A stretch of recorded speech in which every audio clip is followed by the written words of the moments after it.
I want to thank Dan as he's jumping on here in just 2 seconds for jumping on. I know he wanted to get to 10K just like everybody else, so that when he gets on, he feels super, super confident, whatever, and doesn't feel like it's a fluke. But I wanted him to come on, just like I like other people to come on when they first get that deal, because I want you guys to feel that energy. I want you to feel that excitement. I want you to realize that like everyone's at different spots along this journey. Okay. And so anyway, I want to give a shout out to Dan. I know he wanted to wait till he was at 10K, and I respect that, but let's freaking bring him on. Let me go ahead and pull him in 3, 2, 1, boom.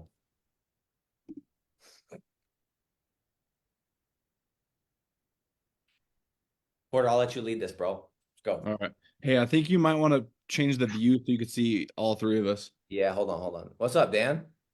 What's up, guys? Can you hear me all right? Yes, sir. What's up, dude? Beautiful.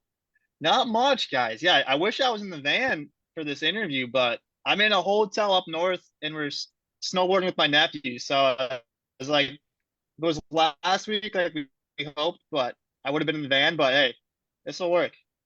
Where Yeah, you man. say up north? Where are you at up north? I'm way up.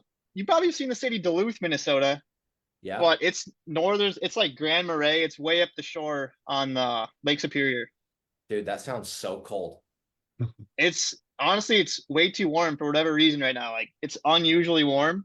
Really? It's usually like freezing, but it's like above, it's like 39 degrees. Totally unusual. But Crazy. we're still hitting the slopes. A couple days with the fam. So yeah. But I love yeah. it.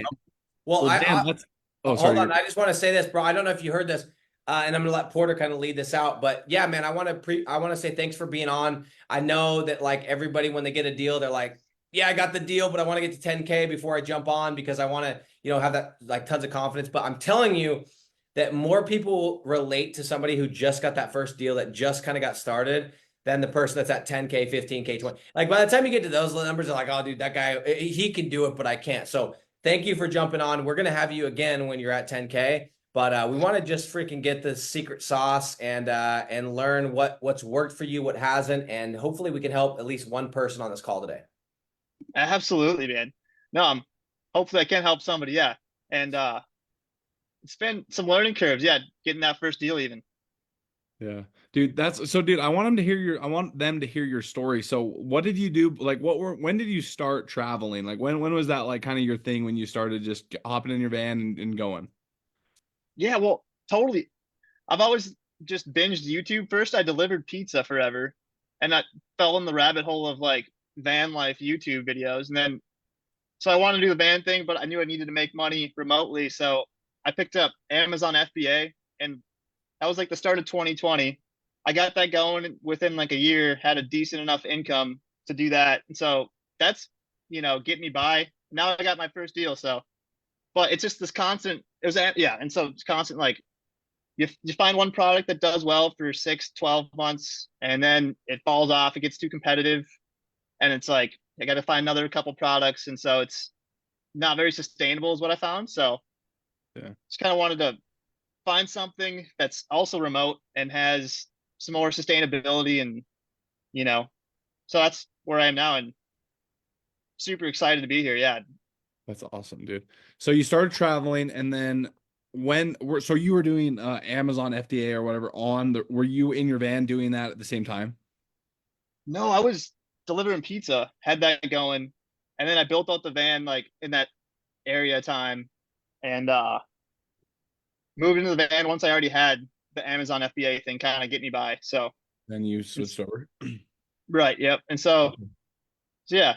I So got. Can I hop in really quick? For anybody that doesn't know, I think sometimes for me, because I've been around these internet opportunities for a while, there's Amazon FBA is fulfilled by Amazon, and essentially, in fact, I'm gonna have this, Dan, why don't you just explain it in 30 seconds what that business model even is? Just so that, because I know there's gonna be somebody's gonna be doing FBA either on this call or if we post this on YouTube or in this group at some point, they're gonna be like, oh, that's me, dude. I'm doing that right now. I've got a bunch of friends that were doing this. So explain what Amazon FBA is, just for the person that has never heard of it.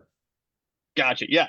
You just find an opportunity like in the market, or a different color variation of a product or something like that. an opportunity to make a product that's a little different from somebody else, and then source it from China, have it sent to Amazon, and you know, take the photos, write the copy for the listing, and yeah, you run ads to it too to start off, and then, or you know, probably continuously, but and yeah, then you know, make the difference from what you bought it and what it sells on Amazon for. 100%. Yeah, I And so mean, so it's funny, back in 2015, I was doing door-to-door sales, and one of my neighbors, he was doing this, right? And I don't know, when did you start doing FBA, by the way? it was 2020, so it was a ways in from most Okay. people starting. Yeah, So in 2015, like it wasn't like it is now. It's not like, you know, how everyone now, like, oh, he makes a little bit of money here, money there. Dude, in 2015, it was like everyone knew that one person that made money online. It was like, ooh, you know, and they're killing it, right? Because there's no context, there's no comparisons. And I had this neighbor that was doing it, and they actually were doing really well. Is in terms of like top line numbers, right? But what you have to remember, and what you pointed out, is you're selling products, right? So your product cost is in there. You're just making that sliver of margin, and some of the products have good margin.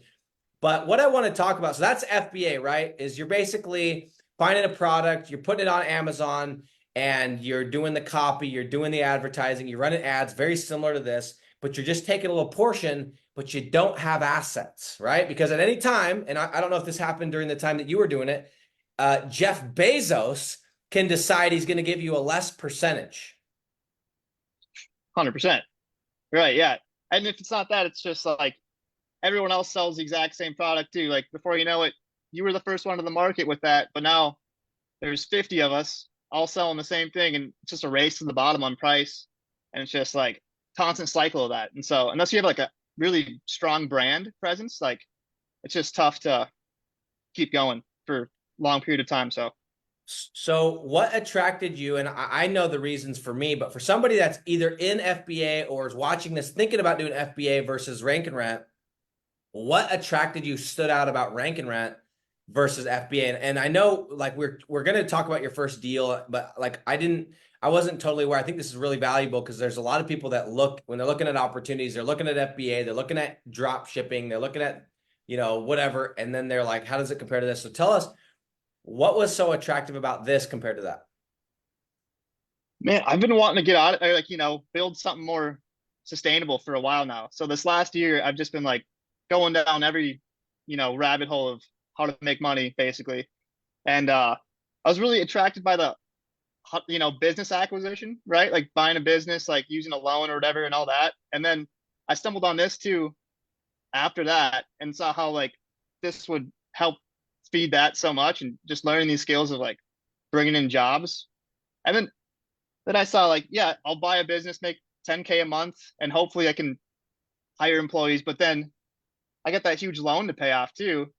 And then I could probably make 10K a month in a relatively short period of time with this if I apply myself, right? That's the goal.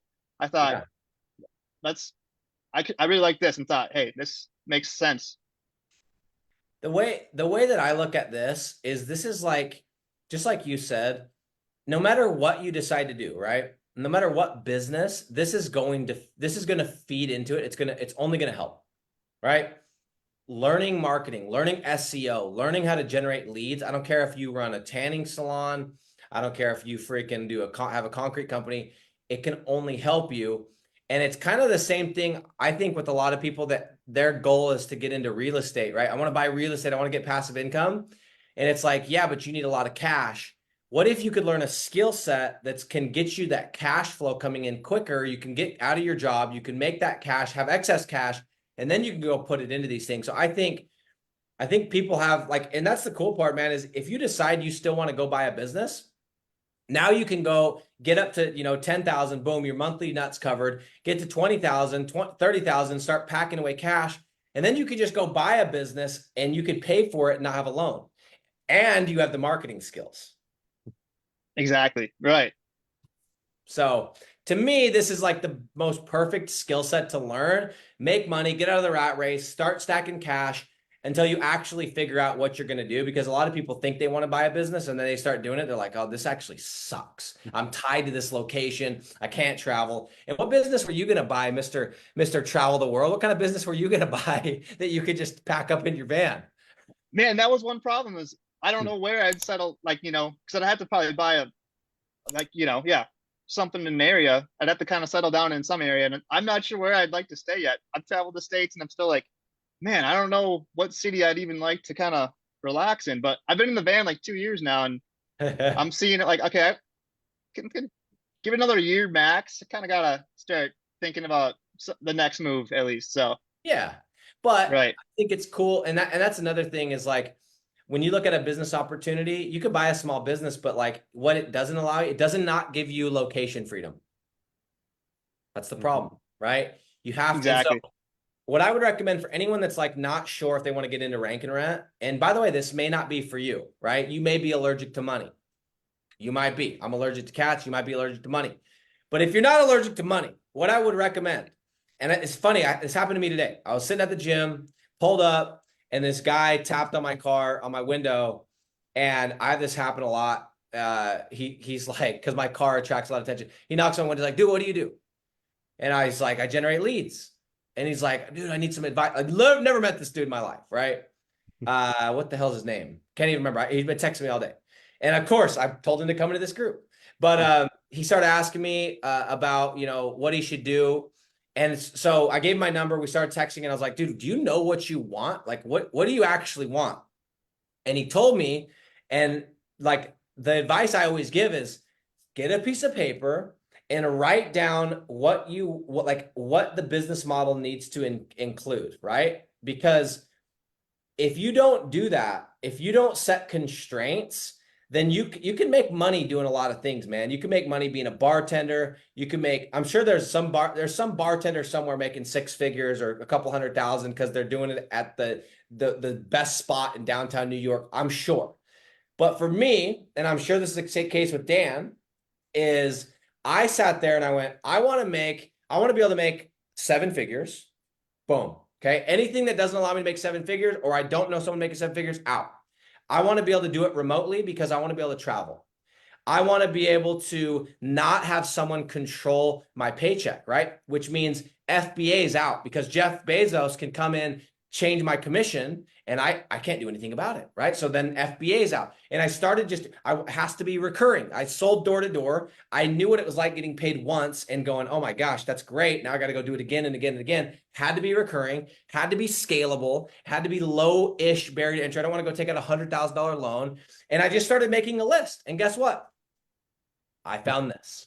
Okay. Now, if you're somebody that doesn't care about, location freedom or traveling, or whatever, then you can do a local business and that's fine.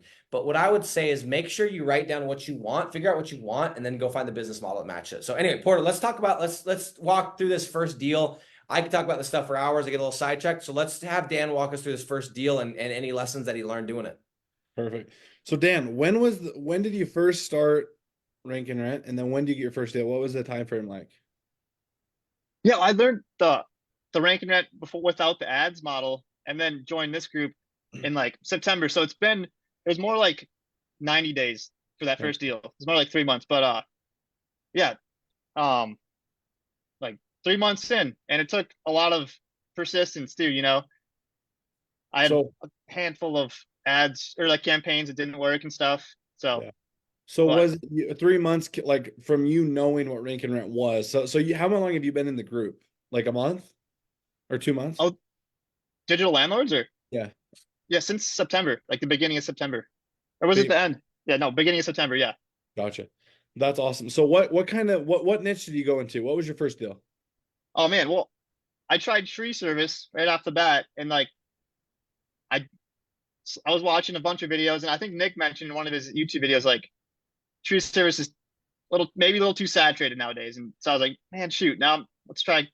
So I just tried a whole bunch of other ones like concrete and then spray foam, and then I tried fencing too. And right now I'm like about to, I think, get 2 deals. I've been sitting on these 2 deals for like forever, probably giving away too many leads. But the first deal was spray foam. Sorry for that tangent there, but Yeah. No, perfect, dude. You've been trying it. You've been hustling. So how fast was it from the time, or how many leads did you send him? First of all, how many did you send this business owner? Oh man, probably honestly like 6, maybe even 7. It was quite a few. Yeah. Yeah. So why did you send him that many? Were you iffy about the business owner, or were you just like, you were kind of nervous to get on the call? What made you send him that many? I think he pushed off the call once, like, missed one day, and then leads kept coming in, so I just kept sending them to him, and then and even getting the credit card, like after the call with him, like I didn't get the number on the call, but he was basically in, he said, and then I had to kind of hound him for that, and thankfully leads were coming in, so I was able to like continuously like, hey, I'm gonna need your card in for info before I like give you this one or whatever, and eventually finally he was, yeah, but he was busy too, so it's kind of like I think that helped though was just working with him and being flexible as well. But Yeah. So how much was this first deal worth? How much did you get out of it? it's $1,000 right off the bat. And maybe could have charged more, but I thought let's get some momentum here. At least get one under our belt, and so yeah, $1,000. I love did was that like your initial, did you just pitch him in 1,000, or did he kind of talk you down a little bit to 1,000? I just pitched 1,000, and I even Okay. with the lead calculator, I probably the math probably like if it was like double your money type math, I probably could have asked for more, of course, but like yeah, I was just like that adds up for me 1,000 Yeah. until I get that confidence to maybe ask for for more, and that's probably just within myself. Like Nick talks about, it's maybe Yeah. that's just me just thinking that's a lot of money, but Hey, And next time. I mean, here's the truth: is like when you get that first deal, I'm impressed. I mean, I think my first deal was $600, and to me, 600 bucks per month sounded like a lot. And it's funny that like we should talk about that for a second. Just remember, and by the way, I think that's a great place to start. I think anything north of $1,000 is great as long as the ad cost isn't too crazy. Um, a lot of times we sell out of our own pocket, right? $1,000 a month is expensive to us, and so we're like, oh my gosh, or let's say $2,000 is expensive. You're like, oh, dude, I make 4,000. That's half of my. What you guys got to remember is, as a business owner, especially as a manual labor blue collar business owner with cement trucks and crews and freaking this and that and the rest, dude, you're writing checks even with what I do now. Like when you get to a certain level in this business and you're like, okay, like for example, I bought we bought ClickFunnels, right? Just because we were going to test something out with the landing page. And it's like you buy the full year and it's like $1,200. You're like, boom, hit $1,200 there. And then you just paid payroll and it's $20,000. And you got your office is 3,000. So just remember, as somebody that's maybe a 9 to 5 person, and you're like, oh man, that steak's $50. It's a little bit different when a business owner is used to these costs. And so, by the way, I think that's a great place to start. I don't think I think you're great. I think you're good. I just want to remind everyone, don't sell out of your own pocketbook. Just because it's expensive to you does not mean it's expensive to them. I do want to ask you a question really quick, Dan. Did you think at some point, because you've been in this about 90 days, and be completely transparent, I want to ask the hard questions. Was there a point when you were doing this and maybe it wasn't hitting off as soon as you thought it was? Maybe you didn't get that first deal, that business owner wasn't responding, that you're like, dude, this is a scam, bro. I don't know if this is actually it.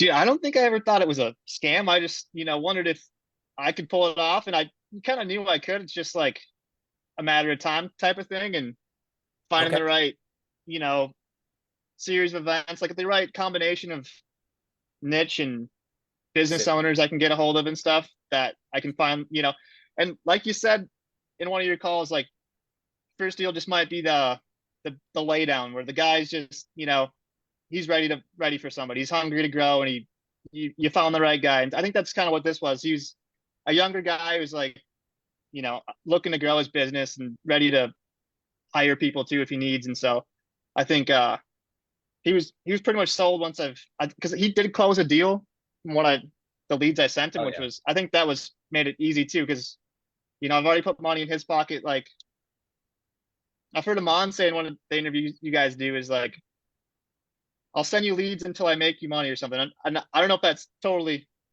what you need to do every time, but I think that really helped with this was like he closed the deal and he was ready to move forward. So Yeah. Mhm. Don't feel bad about that. I mean, it's the truth. When you guys first start, you're gonna like your first deal is gonna be a laydown, and what that means, somebody's already they're gonna buy it, whether it was me, Porter, Dan. That's your first one, two, three, four deals. I don't care what business you're in. My first couple alarm system deals, my first couple security deals, literally anyone that could chew gum and walk would have sold these people. My first one, I've told this story before. I'm literally talking to a current customer and I'm like, hey, do you know anyone I could go talk to? You know, just being all excited. I'm 23 years old, 22 years old. And they're like, yeah, George was asking us about it a couple months ago. Shit you not. As I'm on the porch about to walk away, George's ass pulls up in his red truck and he's like, oh, that's George. And I literally walked over and I like pull up my clipboard and he's like, oh, Vivint. He's like, I started into my pitch and George is like, why don't you just come inside? And I'm like, oh, dog, go inside, full pack. Dude, I mean, I thought I was the greatest ever. But looking back, I realized right time, right place. The thing that I did that other people that started the same day as me maybe didn't do is I hit more doors, right? And so that's why I'm always like, hey, do you have a deal yet? No. How many people have you pitched? Not enough. Because if you've pitched, you're going to have to pitch enough people. And so the people that you see in these calls that are like, oh, I got a deal in a week, I got a deal in a month, they've either hit the right person quick on accident or they just hit more doors or more business owners. They've asked more people for money and that's why they've gotten it. So anyway, Dan, truth is that might be your first 3, 4, 5 deals. But then you're going to start getting into like the skill and you're like, okay, I would have lost that one 5 deals ago. I just got it. You know, and then you start getting, totally. it's like Porter. He just lost the deal like 3 weeks ago. I guarantee I wouldn't have lost that deal, but he did because he fumbled it a little bit. And Sure. you know, your boy would have just finessed it right in. But I've lost those deals in the past too. And that's just what you have to do. So, what was your, yeah, but, cause I heard you say, I said, did you think this was a scam? You said no. But you're like, I just want to know if I could do it. And I think that's more common than thinking this is a scam because we're like, oh, yeah, Porter can do it, but Porter this, or Nick can do it, but Nick this, or Kyle can do it. What was your doubt or your whatever of like, I don't know if Dan can do it? Man, probably the sales stuff because I've never been in like one-on-one sales. Like, I've Yeah. never done door to door anything like you and other guys. But with the script and just like hearing the calls in the group and all that, like, and all the help with these interviews you guys do with people, that's been really helpful. Just consuming all that and like to just know those lines to say and the objection stuff. But I Sales. mean, I think like might not have been, but I can't do it. But it was more just like how much work is this going to be, or can I really hit my goals with this? But I think I did set my goals a little high when I first got in with you know, set your goal and make the map. Because man, I'm not even close. But hopefully this next year, I'm really excited to hit the gas a bit. But yeah, I, I think most people, I think that's more common than you think. We have this asked all the time. They're like, yeah, I don't have any sales experience. 90%, 90 or 95% of the people inside of digital landlords have never done sales. Like, it's not like what I've done. My experience with sales is very uncommon. Like, I don't know a lot of people that have done 4 years of door-to-door sales, done software sale. Like, that's not common. Most people are you, never done sales. And you're like, I delivered pizzas. Cool. And so you have this doubt. You're like, dude, is this script really going to work? I know it works for Nick, but is all it, right, you know? yeah, So, but it's dope, dude. It's like, and this is what I love, man, is like the confidence that it gives you because it's like something that most people are not willing to do. 99% of people are not willing to do it. And you're like, dude, I just freaking asked somebody for money and I got I'm like, it's almost like you have a magic trick. Like I can get people to give me money, you know? man, yeah. It's such a fairly straightforward business model, but like I think just overcoming that fear is like, it feels good, and I feel like that's why it's kind of relatively like not, super popular, too saturated or whatever, because it does take like just like being all right with getting rejected a bunch, and getting no's a lot. So And it's funny, we have people occasionally, like I had a guy 3 weeks ago, Kyle called me. They were looking at, jumping in his model, and the person straight up said, they're like, dude, I'm just terrified. I've never done sales. I don't think I could pick up the phone. And we said to them, we're like, then this ain't gonna work. Like, we'll make it easy. We'll give you the script.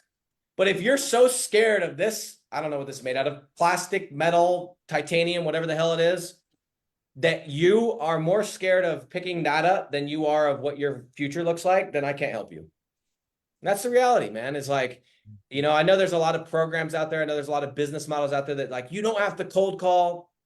You can just email. You can just Facebook message. You can use AI bots and you can do DMs. And I believe that those work to an extent. But again, as I started this call, you know what my whole life is about is what is everyone doing? I'm going to do the opposite. What is everyone not willing to do? That's what I'm going to do. And you know what everyone's not willing to do, guys? Pick up the phone. Because it's terrifying. And the first couple times you do it, it's terrifying. And the first couple times you do it after you've waited a couple months to do it is freaking. Go watch some of my recent YouTube videos. I don't do sales anymore. I'm the CEO of my company, right? I'm running multiple companies. I don't do the actual sales. I don't do prospecting. I have people to do that. And a couple months ago, it was in my head. I'm like, dude, I got to go do it just to prove to myself I can do it. We recorded it, and man, those first couple calls, it freaking tests your nerve. So if you are sitting there going, I don't know if I could do this, we all think that, even me. I still get those doubts. I bet Porter still gets those doubts. And Porter was freaking dragging his feet for months. And I was like, dude, are you going to like make some money? Or are you going to keep just being allergic and sending it to Heather? That's right. I was sending it to Heather for sure. Heather will find a place for it. So, dude, Dan, you're the man. I really appreciate you hopping on. I'm excited. And I do want to say one last thing. Because you said, I thought I would be further ahead, whatever. Everybody sets big goals, and I get it, and I love it. And I want you to know that, like, you need to set goals that are a year and 5 years, because what we forget is, like, just because you got one deal in 90 days, that's 1 quarter out of 4, right?